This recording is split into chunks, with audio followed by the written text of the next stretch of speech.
दोस्तों नमस्कार। मैं प्रशांत कौशिक संवाद मंच पर आप सभी का हार्दिक स्वागत करता हूं, हार्दिक अभिनंदन करता हूं।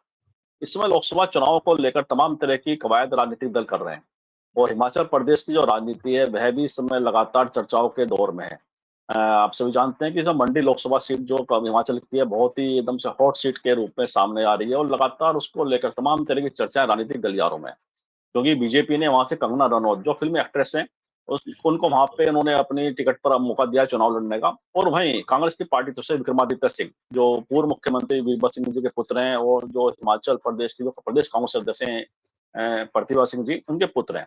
और विक्रमादित्य सिंह लगातार वहां पर अपनी जो उनकी राजनीतिक सक्रियता बनी रही है और इस समय हिमाचल सरकार में वह कैबिनेट मंत्री भी हैं। तो ऐसे में जो मंडी लोकसभा सीट है बहुत चर्चित हो गई है और लगातार इसके साथ वो हिमाचल की जो राजनीति है उसको लेकर भी तमाम तरह की राजनीतिक चर्चाएं इस समय राजनीतिक गलियारों में।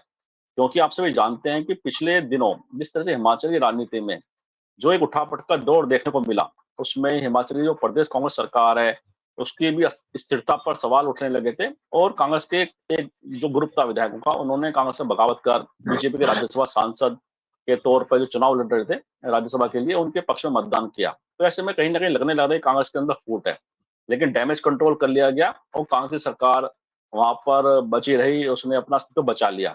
इसको लेकर जो बाद में राजनीति हुई कांग्रेस के अंदर, काफी आरोप प्रत्यारोप तो एक दूसरे के लिए चलता रहा। उस संदर्भ में अगर बात करें और वर्तमान में जो लोकसभा चुनाव का बिल्कुल जो नजदीक आ गया है, उसमें किस तरह की राजनीति हिमाचल के अंदर हो रही है, कांग्रेस की जो अंदर गुटबाजी थी क्या वो शांत हो गई है, क्या उसके जो इफेक्ट बटे किस तरह से लोकसभा चुनाव में सामने आ सकते हैं। और वहीं हम भाजपा की बात करें तो भाजपा के अंदर भी तमाम तरह के ऐसे गुट हैं जो लगातार एक दूसरे पर कहीं ना कहीं वहां भी इस तरह के समीकरण बन रहे हैं कि वो आपस में नुकसान एक दूसरा कर सकते हैं। और मंडी सीट जिस मैंने आपसे कहा कि कंगना रनौत और विक्रमादित्य सिंह के चुनाव लड़ने के बाद काफी चर्चा में आ गई है, तो उन सब बातों पर चर्चा करेंगे आज हिमाचल प्रदेश से। हमारे साथ बहुत ही वरिष्ठ पत्रकार, वहाँ की जो जमीन यहाँ के जानते राजनीति की, हमारे साथ जुड़े हुए हैं, उनका परिचय मैं आपसे करा देता हूँ। वहाँ से उदयवीर पठानिया जी जुड़े हुए हैं, बहुत वरिष्ठ पत्रकार हैं हिमाचल के, बहुत अनेक वर्षों का उनका अनुभव है और लगातार ग्राउंड रिपोर्ट वगैरह करते रहते हैं और जमीन जो राजनीति है वहाँ की उसको अच्छे से जानते हैं। उनका बहुत बहुत स्वागत करता हूँ, अभिनंदन करता हूँ। तो उदयवीर जी, धन्यवाद। जो राजनीति हिमाचल की इस समय वर्तमान के दौर में दिखाई दे रही है, उसकी दिशा और दशा को आप कैसे देखते हैं, उसमें क्या संभावनाएं आप देख रहे हैं? जो कांग्रेस के बीच में हमने जैसे कहा कि एक दौर अभी पिछले दिनों देखने को मिला था, क्या कांग्रेस ने वहां से कुछ सीख लेकर अपने संगठन को दोबारा कसा है, दोबारा उसको जो मेहनत की उन्होंने, क्या उसके सुखद परिणाम कांग्रेस के लिए आने वाले समय में आ सकते हैं? उदयवीर जी। बिल्कुल, जिस तरह का माहौल यहाँ पे बना हुआ है उसमें ये तो नहीं कह सकते कि कांग्रेस के संगठन में कोई धार है, क्योंकि यहाँ हिमाचल में अगर बात करें पूरे उसकी तरह तो वो यहाँ पे सरकार ही जो है या संगठन ही सरकार, वैसा कोई फंडा नहीं है। जो सरकार है वो यहाँ पर हावी रहती है बनस्पत इसके कि संगठन कहाँ पे है। संगठन के मामले में तो यहाँ पर कांग्रेस का जो एक तरह से कहूं कि धुआं निकला रहता है तो वो भी गलत नहीं होगा। लेकिन जिस तरह से अभी मंडी की आपने बात करी कि हॉट सीट है, तो वहां पर कायदे से एक जो डैमेज कंट्रोल था वो उन्होंने शुरू कर दिया और विक्रमादित्य सिंह को वहां से कैंडिडेट बनाकर कंगना रनौत के सामने एक अच्छी टक्कर तो रख दी है, इससे इनकार नहीं किया जा सकता। जी जी, तो इसके बाद जो वहां पे जो इक्वेशन मंडी सीट की जो इक्वेशन आप किस तरह से देख पा रहे हैं कि विक्रमादित्य सिंह का भी लगातार वहां पर सक्रिय रह रहे हैं, उनकी पृष्ठभूमि अगर देखें विरासत परिवार की, मतलब बहुत ही प्रभावशाली रही है। जैसे उनके पिता मुख्यमंत्री रहे हैं, माता जी उनकी सांसद रही हैं। इसमें कंगना रनौत की जो चुनौती बीजेपी ने पेश की है, अगर दोनों तुलनात्मक रूप से देखें, किसकी चुनौती आप ज्यादा बड़ी मान रहे हैं, किसका आप जीत का फैक्टर किसके पक्ष में ज्यादा ज्यादा देख रहे हैं? देखिए, इस तरह का जो एक कंट्रोल था, जो कि एक छवि जिस तरह से आपने कही कि एक फिल्म स्टार की उसको आगे पेश कर दिया, और यहाँ से भाजपा सोच रही थी कि हमें इससे कहीं ना कहीं एक फ्रंट फुट मिल जाएगा, वो तो हाल फिलहाल मिलता हुआ नजर नहीं आ रहा है। उसकी वजह यही है कि पड़ोसी राज्य पंजाब में जब सनी देओल ने इलेक्शन लड़ा था, तब ये उन्होंने अपने एक प्रतिनिधि को बोल दिया था कि आप वहां पर जाकर मेरी जो मौजूदगी है वो आप शो करेंगे। तो विक्रमादित्य सिंह से पहले ही वो जो सनी देओल का एक लेटर था, अप्रूवल लेटर जो था, वो वायरल होने शुरू हो गया था। सीधा सा मैसेज था कि जो फिल्म सिटी है और जो मंडी है उसमें फर्क है।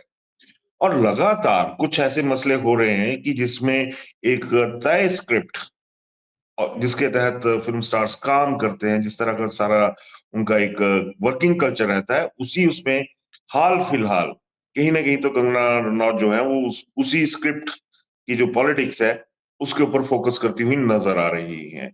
और कांग्रेस ने एक ही मुद्दा बना के रखा हुआ है कि ये चली जाएंगी, फिर मंडी पार्लियामेंट्री को देखने वाला कोई नहीं होगा। रही बात जिस तरह से आपने वीरभद्र सिंह के ऑरा की बात करी, उनके प्रभाव की बात करी, तो उससे भी मंडी छूती नहीं है।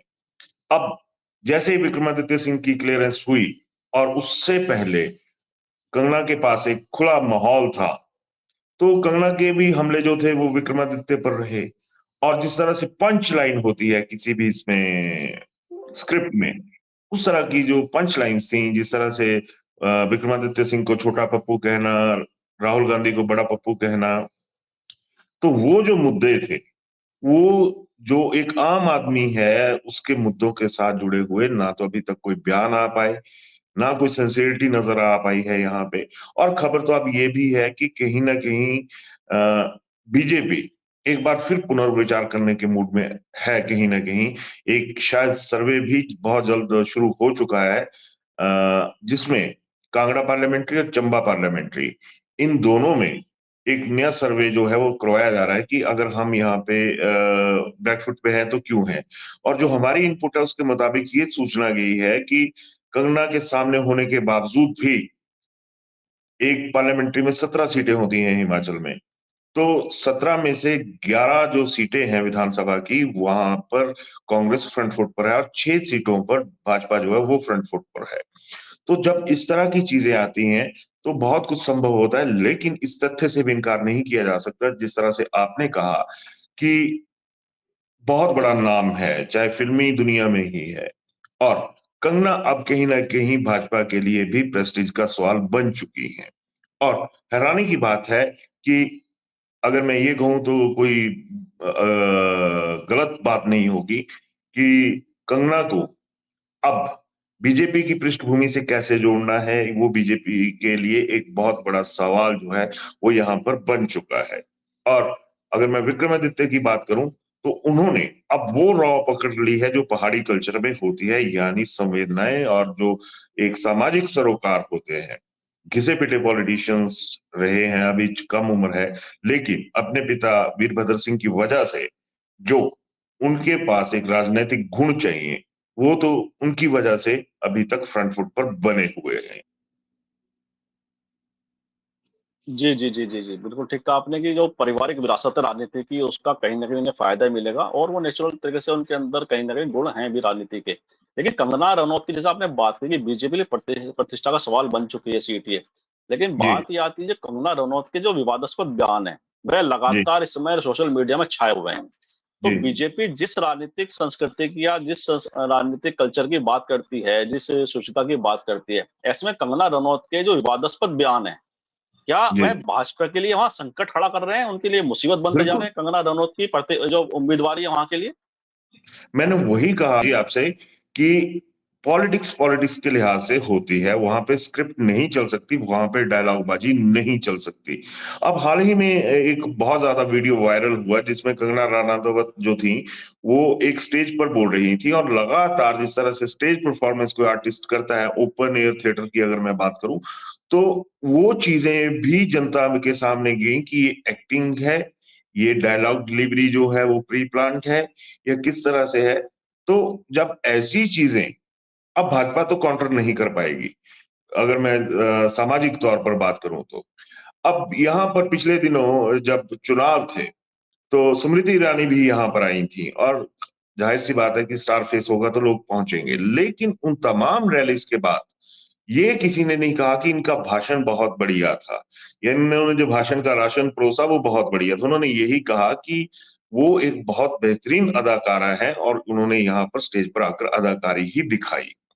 और जाहिर सी बात है कि जब एक समाज में ऐसी चीजें चलती हैं तो उसमें भेद करना बहुत जरूरी हो जाता है कि आप किस मंच पर किस तरह से बोल रहे हैं।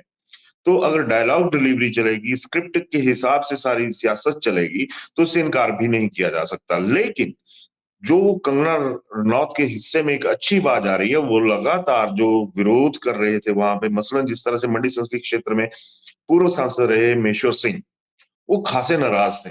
लेकिन कंगना उनके घर गई, उनके घर बैठी और बाकायदा एक तय रणनीति के तहत वीडियो जारी हुए, बॉडी लैंग्वेज दिखाई गई कि अब महेश्वर सिंह कितने नरम पड़ चुके हैं। तो जाहिर सी बात है कि कल्चर का असर जो है वो दिखता है। महेश्वर सिंह भी नरम पड़ते हुए नजर आए।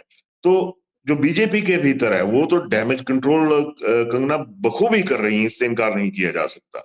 लेकिन जो सोशल है, जो सामाजिक पहलू हैं, उन्हें कैसे वो मैनेज करती हैं वो देखने वाली बात होगी। क्योंकि चाहे बीफ से जुड़ा हुआ मुद्दा हो, चाहे ड्रग एडिक्शन से जुड़ा हुआ मुद्दा हो, जो खुद कंगना के मुंह से निकले हुए अल्फाज थे कभी किसी दौर में, अब वो कहीं ना कहीं रिवाइव होने तो शुरू हो गए। सियासत है, गड़े मुर्दे नहीं उखाड़ेंगे तो फिर नई जिंदगी की आस नहीं की जा सकती। कमोवेश ऐसा ही माहौल जो है वो अभी मंडली पार्लियामेंट में तो बना हुआ है।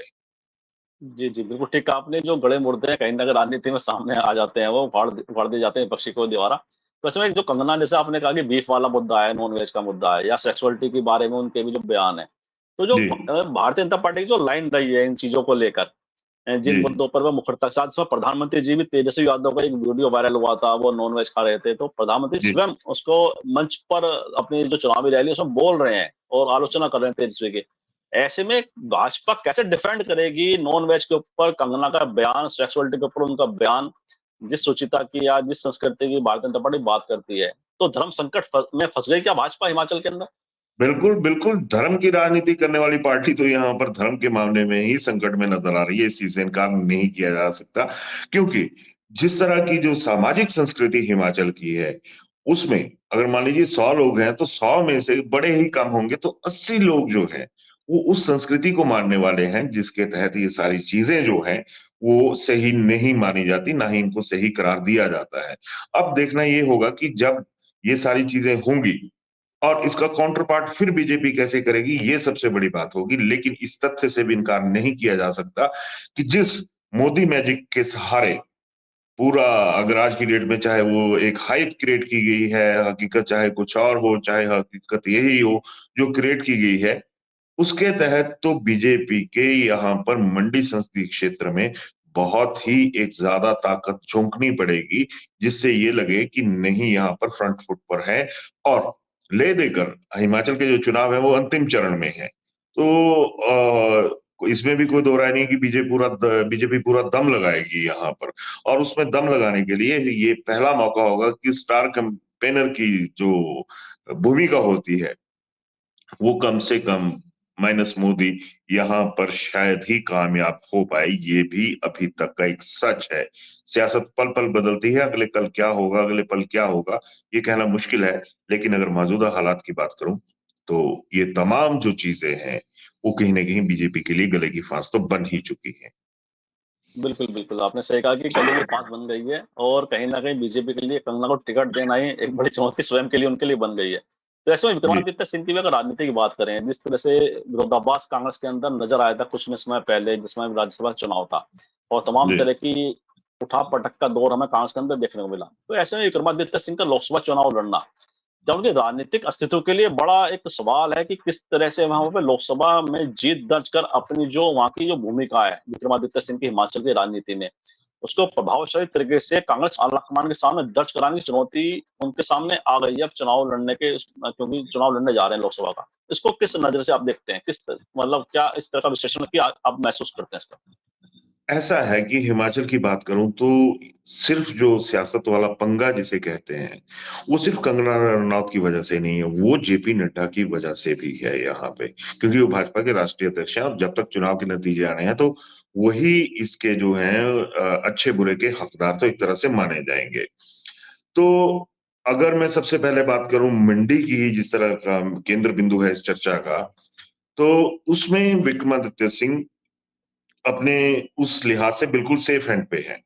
अगर जीत गए तो दिल्ली पहुंच गए, अगर नहीं जीते तो बतौर कबीना मंत्री यहाँ पर वो मौजूद रहेंगे। ठीक है, कोई घाटे का सौदा नहीं है। जीत गए, जाहिर सी बात है, जो शिमला ग्रामीण है उनका विधानसभा क्षेत्र है, वहां से उनकी माता चुनाव लड़ेंगी। इस तथ्य से भी इनकार नहीं किया जा सकता, प्रतिभा सिंह खुद चुनाव वहां से लड़ेंगी। और अगर जिस तरह से माहौल की बात करी, कांग्रेस के भीतर के माहौल की बात करी, तो ये भी तय मानिए कि विक्रमादित्य सिंह की जिस तरह से लाइजनिंग रही है, चाहे बीजेपी के नितिन गडकरी हो या कोई और अन्य नेता हो, तो अगर मैं ये कहूं कि दिल्ली वाले मसले में Vikramaditya Singh hit and fit हैं, तो इससे भी इनकार नहीं होगा। लेकिन ये जो फिटनेस है, पॉलिटिकल फिटनेस है, ये मौजूदा सरकार में, जिसमें मुख्यमंत्री सुखविंदर सिंह सुक्खू हैं और ताउम्र जिन्होंने वीरभद्र सिंह का विरोध झेला है, उनके लिए भी विक्रमादित्य सिंह के दिल्ली पहुंचने पर राहें तो मुश्किल होंगी ही होंगी, इस चीज से भी इनकार नहीं किया जा सकता। जेपी नड्डा, जिनका मैंने जिक्र किया, अब वहां पे जो झोल है वो बहुत जबरदस्त है, देखने लायक। वहां पर जो उनकी पार्लियामेंट्री है, वो हमीरपुर पार्लियामेंट्री है नड्डा साहब की, और हमीरपुर पार्लियामेंट्री से जो उम्मीदवार हैं इस बार अनुराग ठाकुर है, हमेशा की तरह। और कांग्रेस वहां पर अभी तक उम्मीदवार तय नहीं कर पाई है।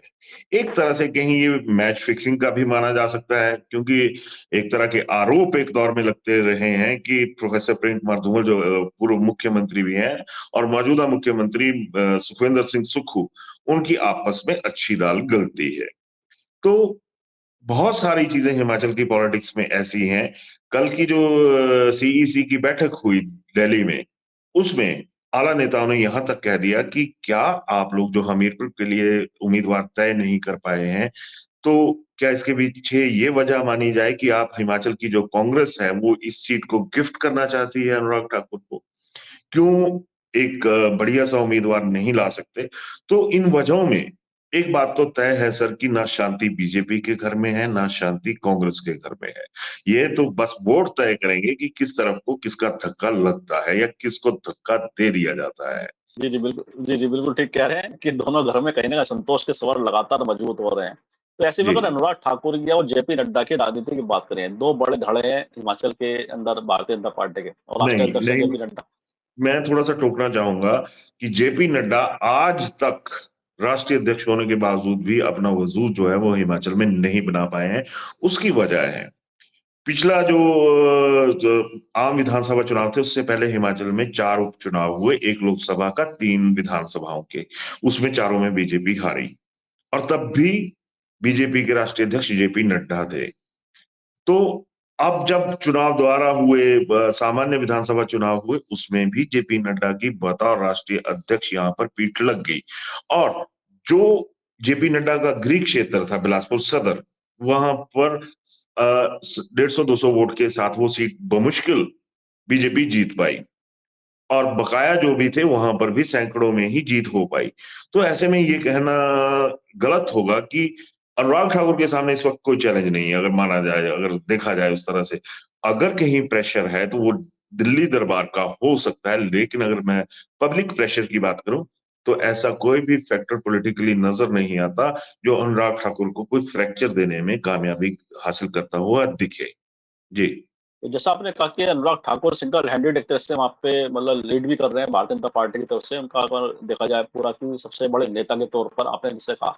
लेकिन साथ में जो पूर्व मुख्यमंत्री जयराम ठाकुर हैं वहाँ के बीजेपी के, तो क्या उनके बीच, दोनों के बीच कहीं न कहीं तल्खियाँ तो मौजूद हैं जो भाजपा के लिए नुकसान करने की कुछ ऐसी समीकरण बन सकते हैं नुकसान वाले?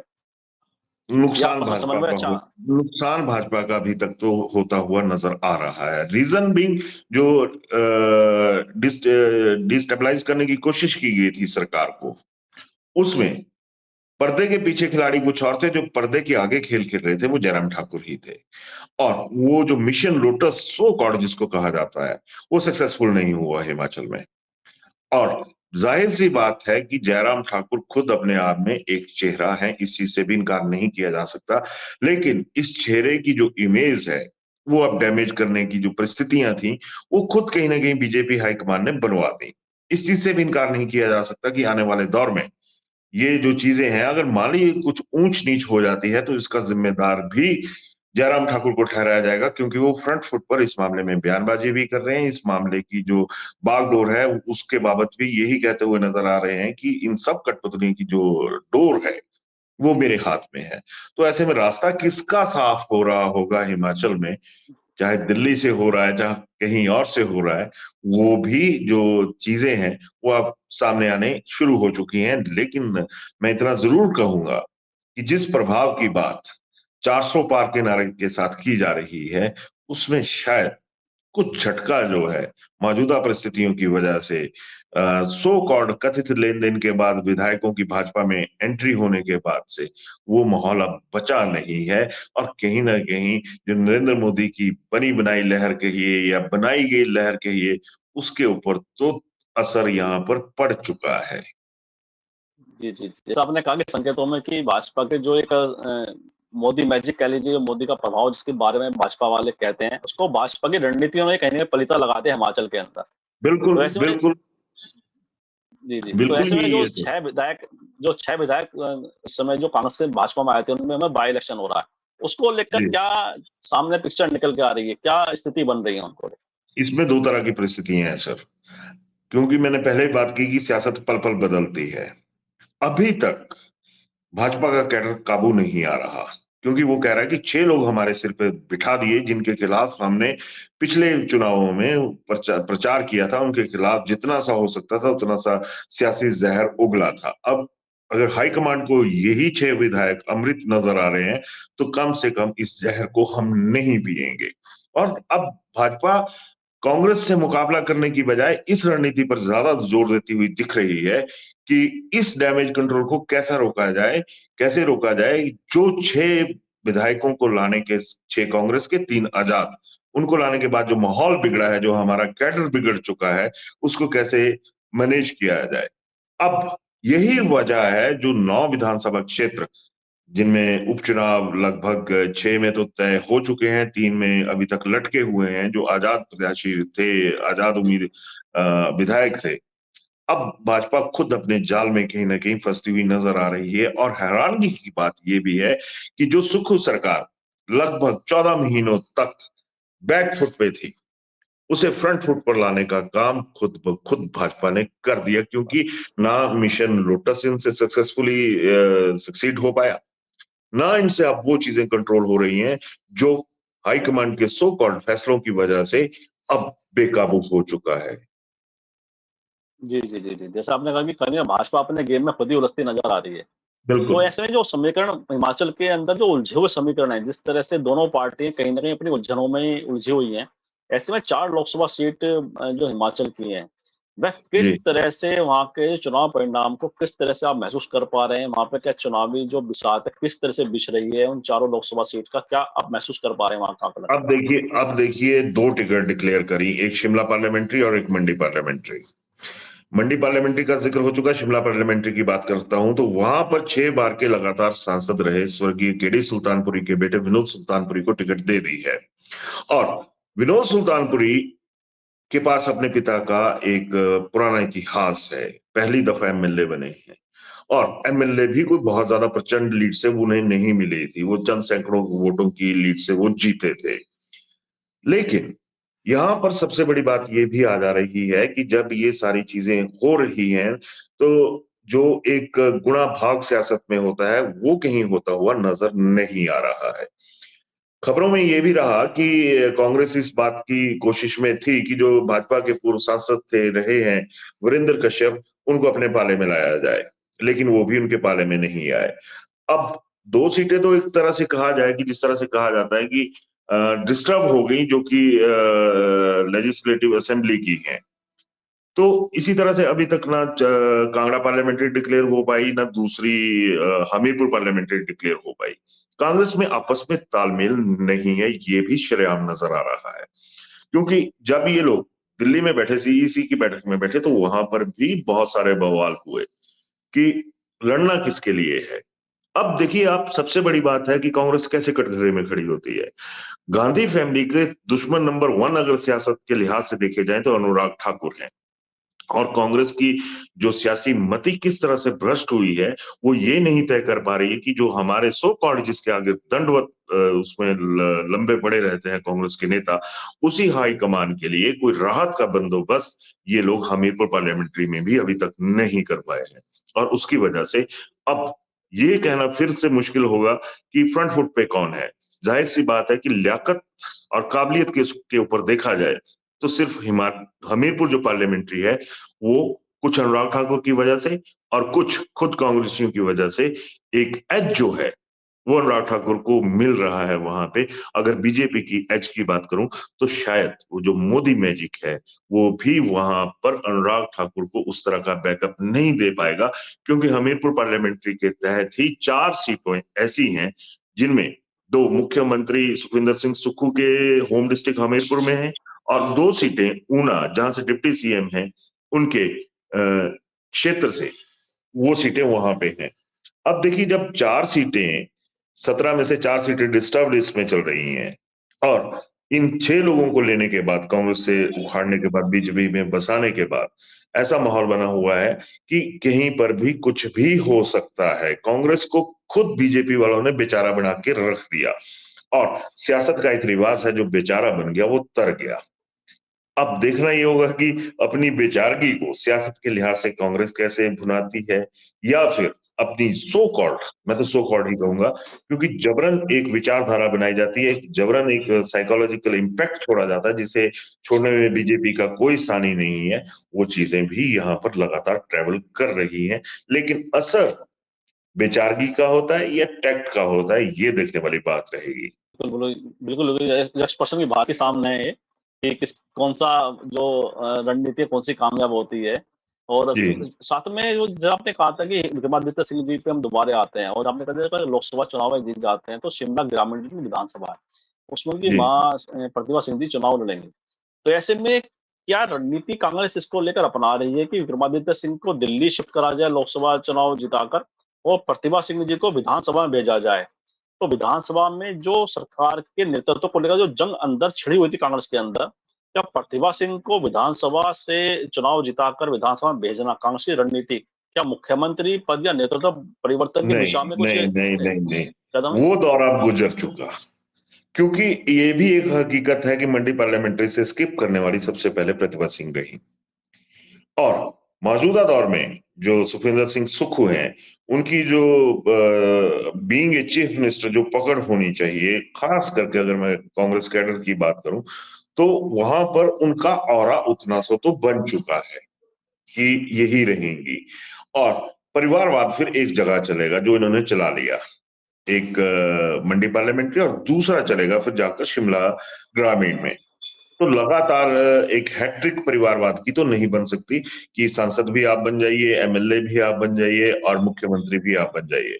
तो जो दूसरा धड़ा है जो कई सालों से वीरभद्र सिंह की चमक के आगे अंधा रहता था, अब उसकी आंखें तो कहीं ना कहीं खुल चुकी हैं और ये कभी भी नहीं हो सकता कि प्रतिभा सिंह के नाम पर बीइंग ए चीफ मिनिस्टर मोहर लगे।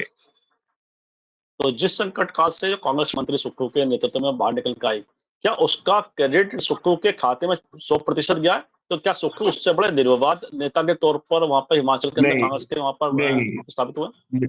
नहीं नहीं नहीं नहीं, बेसिकली अगर हिमाचल की जो political psychology in the public है अगर आप उसको देखें तो सत्ता में लाने वाला जो रोल था वो मुकेश अग्निहोत्री का रहा था, जो कि आज के दौर में डिप्टी चीफ मिनिस्टर हैं हिमाचल के।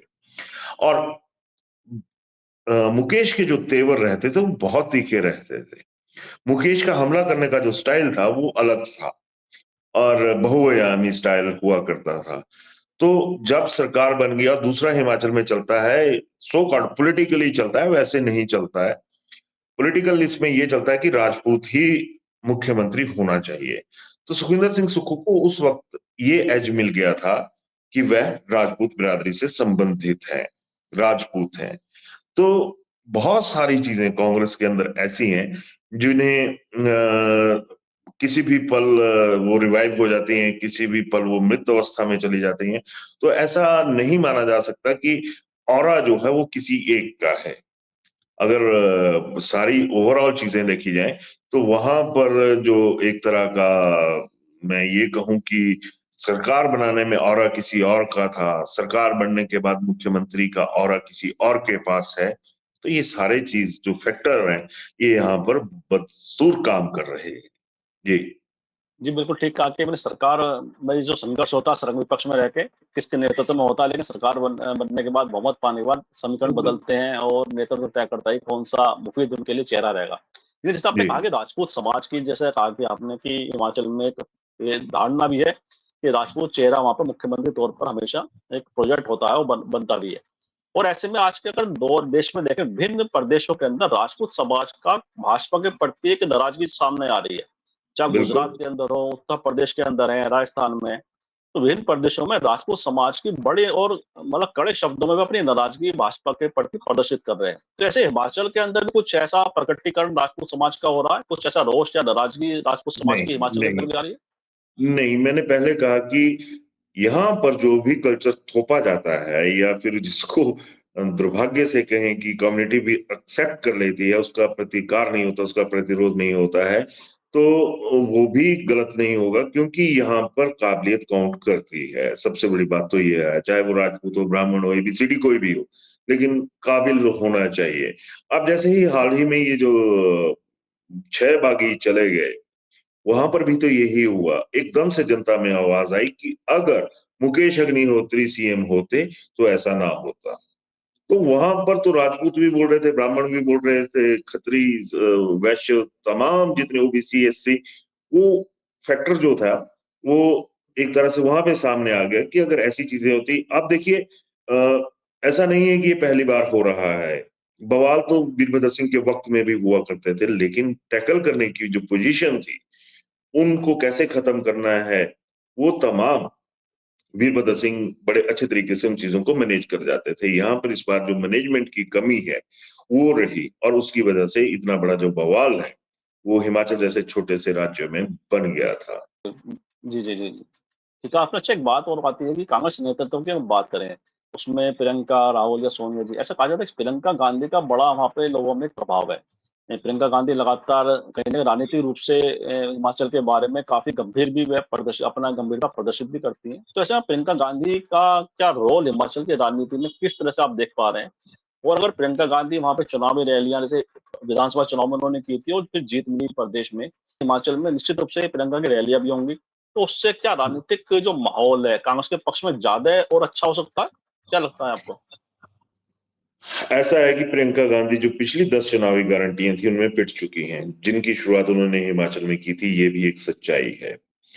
और ये ठीक उसी तरह की सच्चाई है जिस तरह से हिमाचल भाजपा अभी तक ये सोचती है या सोचती चली आ रही है कि हमारी नैया तो मोदी मैजिक में निकल जाएगी।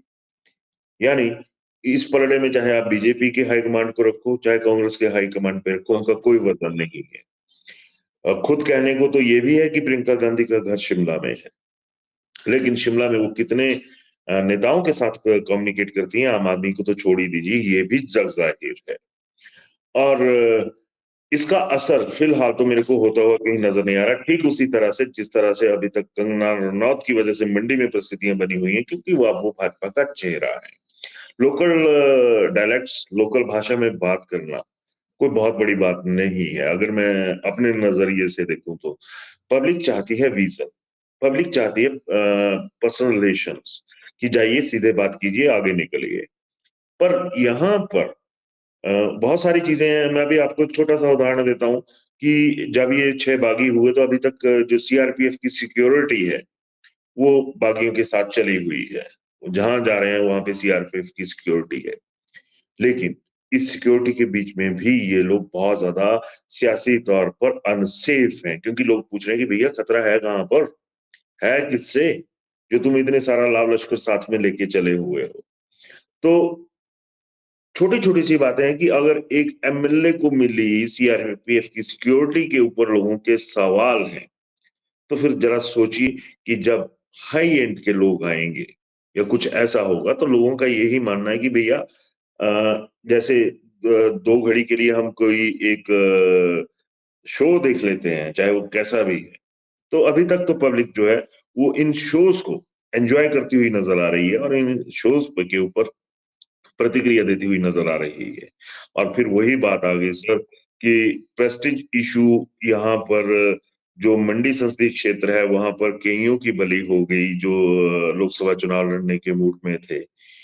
9 विधायक दूसरे ले लिए, वहां पर तो जो 50 साल एवरेज उम्र का या 55 साल की एवरेज उम्र का जो टिकटार्थी थे, या जिन्होंने 50-60 साल की उम्र अपनी बीजेपी में लगा दी थी, उनका भी कत्ल वहां पर सियासी तौर पर हो गया।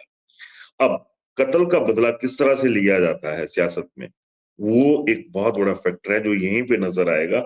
और ये कहना गलत नहीं होगा कि बीजेपी के चंद लोगों की वजह से, जो बीजेपी फ्रंट फुट पर थी कांग्रेस की नालायकियों की वजह से, अब वो फ्रंट फुट पर आ चुकी है। और बीजेपी अपनी जो करनी है वो हाल फिलहाल तो यहाँ पर भरती हुई नजर आ रही है। और अब आगे के माहौल पर बहुत कुछ डिपेंड करेगा। मैं वही बोल रहा हूँ कि 2 चरणों के चुनाव खत्म होने के दीजिए, हिमाचल में बहुत सारे ऐसे बवाल होंगे जिसकी किसी ने कल्पना नहीं की होगी। चाहे वो बीजेपी के पलटवार होंगे या फिर चाहे कांग्रेस का वार होंगे, वो बहुत घातक होंगे। और हो ना हो कि ये बिलो द बेल्ट भी चले जाए जिस उसमें, तो जी, अभी कुछ भी कहना थोड़ा सा मुश्किल सा है, क्योंकि वक्त बहुत ज्यादा है। जी, बिल्कुल, बिल्कुल। लगातार जैसे बात हिमाचल के बारे में कही जा रही है, आपने बड़ा विस्तार से उसका विश्लेषण भी किया और जैसे उठा-पटक की जो राजनीति देश के अंदर बीजेपी ने विभिन्न प्रदेशों में आजमाई है, वो हिमाचल में उनके लिए मुफ़ीद साबित नहीं हुई, कहीं न कहीं उन्हें नुकसान दे सकती है आने वाले समय में। और जी, इनसे मतलब कार्यक्रम अंत में आते हैं कि और विक्रमादित्य सिंह का एक बयान लगातार चर्चा में भी है, वे कहते हैं कि हिमाचल भावनाओं वाला प्रदेश है। ये जी, इमोशंस यहाँ पे काम करते हैं और बिल्कुल। संवेदनाएँ काम करती हैं। तो कंगना रनौत को लेकर जिस तरह से कंगना रनौत ने उन पे टिप्पणी की कहा कि बड़ी मतलब अमर्यादित टिप्पणी थी और विक्रमादित्य ने जवाब में ये कहा कि बड़ी संवेदना वाला ये प्रदेश है, भावना वाला प्रदेश है। तो ऐसे में किस तरह का आप मूड हिमाचल की प्रदेश की जनता का देखते हैं आप?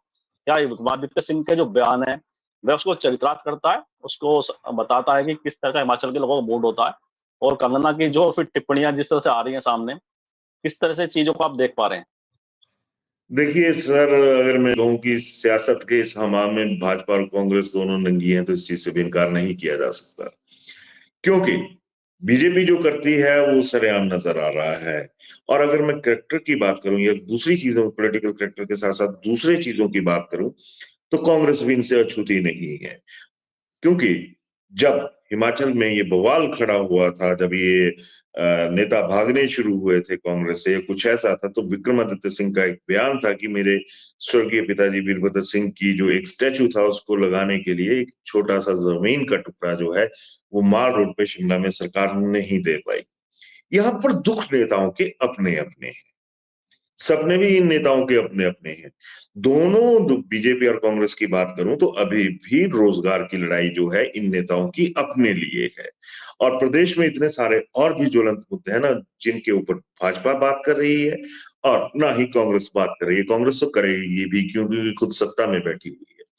लेकिन दुख इस बात का होता है कि जब आम आदमी के लिए आप खास चेहरे सामने लाते हैं तो अपनी अपनी खासियत देखते हैं। और इन दोनों दलों में ये बीमारी अब पसर चुकी है। बीजेपी ने कंगना को आगे करके कई कत्लगाह बना दी, कई कत्ल हो गए सियासत में। एक बार कांग्रेस ने फिर उसी राजा फैमिली में, उसी डायनेस्टी में टिकट देकर अपना सारा जो साजो सामान है सियासत का, उसको समेटने की कोशिश की है, सहेजने की कोशिश की है। तो बहुत सारी चीजें ऐसी हैं जिसमें ये माना जा सकता है कि आम आदमी के लिए पूरे राष्ट्र की तरह यहाँ पर कुछ भी नहीं है। बस वोट जाना है, जिसके खाते में चले गए, जिसकी किस्मत में राजयोग होगा वो निकल जाएगा। अगर कोई ये कहे कि ये जनता का योग, जनता के सपनों के लिए कोई जमा इस भाग इसमें है, तो ऐसा नहीं है। प्रेस्टीज इशू है तो भाजपा का है, प्रेस्टीज इशू है तो कांग्रेस का है। और पब्लिक की कोई ना प्रेस्टीज थी ना है, और शायद दुर्भाग्य से कभी होगी भी नहीं। जी, जी, जी। जी, जी, जी, जी। बिल्कुल ठीक कहा आपने प्रेस्टीज है कांग्रेस और भाजपा के लिए, दोनों के जो जी, कह लीजिए जो शीर्ष नेतृत्व है प्रदेश में और राष्ट्रीय स्तर पर, दोनों की प्रेस्टीज यहाँ पर दांव पे लगी हुई है हिमाचल की राजनीति के अंदर। इन्हीं शब्दों से आप ये चर्चा को विराम भी देते हैं और आपने जिस तरह हिमाचल की पूरी राजनीति को विश्लेषण किया है, मुझे विश्वास है हमारे दर्शकों को चर्चा ज़रूर पसंद आएगी। और मैं आपका बहुत-बहुत धन्यवाद व्यक्त करता हूँ कि आपने जो आपका व्यस्त दिनचर्या इस समय चुनाव को लेकर चल रही है, आपने उसके लिए उसमें से समय निकाला हमारे दर्शकों के लिए। आपका नहीं पुनः नहीं, ऐसा बहुत-बहुत कुछ आभार, नहीं। बहुत-बहुत और धन्यवाद। मेरी मेरी बात किसी को बुरी लगी हो तो मैं भी उसके लिए माफी चाहूंगा, पर जनता के मुद्दे जी, पे जी। कभी माफी नहीं मांगूंगा। जी, जी, धन्यवाद। बिल्कुल, बिल्कुल। जनता के मुद्दे सर्वोपरि हैं और लोकतांत्रिक व्यवस्था में भी मुख्य यही होता है कि जनता के मुद्दों पर ही चर्चा होनी चाहिए, जनता के सरोकारों पर ही चर्चा होनी चाहिए। बहुत-बहुत धन्यवाद। धन्यवाद सर। और मैं आप सबसे आग्रह करता हूँ, इस वीडियो को लाइक करें, शेयर करें, कमेंट करें। साथ ही संवाद इंडिया चैनल को सब्सक्राइब के साथ बेल आइकन जरूर दबाएं, जिससे संवाद इंडिया के अपडेट आपको समय से मिलते रहे। आप सभी का बहुत बहुत धन्यवाद, बहुत बहुत विवाद।